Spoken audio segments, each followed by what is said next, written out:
Bashyaho mu Rwanda. Mbwene twatirine na ngu Mweshongozi mugenzi witu ayino mugisha Scovia akarwara yarwara insigo. Mbwene kandi bamwadvisinga kuzakoraguza India ahari kwetengwa. Webare omurebi witu wa NKORE MEDIA TV kandi ni TV eri kusinga online television kusinga yo hano mu Western Uganda ko kumukicima izine ryanje ni Serebo wambara Beazine ZJ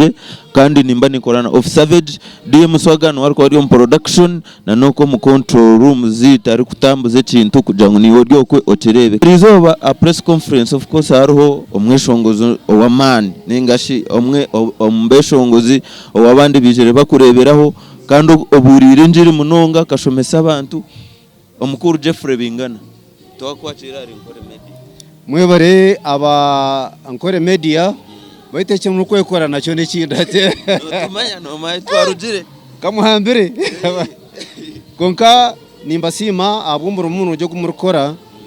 kandi nimba shabangu mugumizaho onka mwebembeze ruhanga nabona ija kubashyaho mu Rwanda.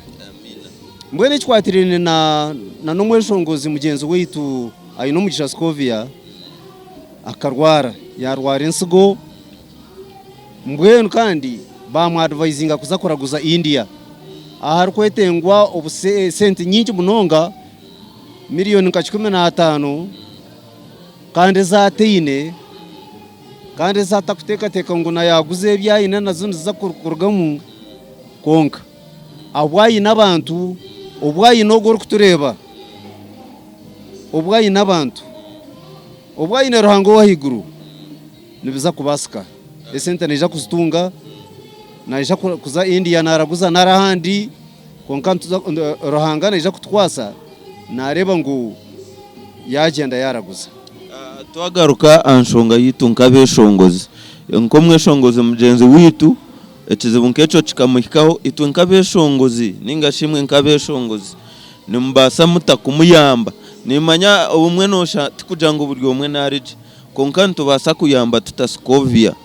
kurugera ahira keri Twine eri kubasa kurirwa abantu ntubasa tutakuyamba Scovia beshongozi abakutureba nangwa echo kuba Mweshongozi cyo tina kitakubasa kumuyambira nko muntu no basa kujya nyona ku hasente nko muntu konka kandi hariho umuringo gundi nkabeshongozi ahitwa kubasa kugira ngo hati twayeteranira hamwe nkabeshongozi twarundana sente kandi hariho gundi murundi ogutwa kubasa kuyamba mu Scovia kugira ngo ahara akore concert yona yo kubasa kureta sente tumukwatereho tube turuho twishongore umuconcert ejo abantu barete sente still nazonze basa kumuyamba. Twareba mu press conference yatujangwa ene concert ebirabiro na mukago omukwa mukago nimba shebiro kubiteranisa konko mukwa mukaga tujengwe jo concert right now abeshongozi mwimuka akobe nimbi kubuza nko Mweshongozi kandi owabinji barebireho bakazana bo business kandi right now nabo bari mune bakorera omurimo goguma titukabasa kutandika ati kumobilizinga tuketa abantu bakija umuconcert ejo tukagere kitwakoraho cyamani nyowe nkanye hati nicyo ndiyo ninkora ninyeta mwena abarkundeba ngumureke twatanise mwena abarkundeba tanagamba Beshongozi bonka konka mwena abarkundeba mwije twatanise twere mugenzi witogu munywano witu kandi umunyayuganda mugenzi witu so nimbeta mwije mureke twatanise twere mushyogo twagaruka kace omubindi bitagebe bitwaturimo kuri kayo kabandigereye yes ruhanga atwasize bibereje abahagize bano NKORE Media turana bahagize kandi ni ikimonyecho NKORE Media cyo mukwekora n'ikindi konka nimba sima mwebare umuntu wo munonje gumuriyo numukora kandi ruhanga bampero mugisha ibigambo byabo byamuhera abarebe n'abahagize bawo mbwe n'abarebe n'abahagize banje nimba sima mwebare mukozire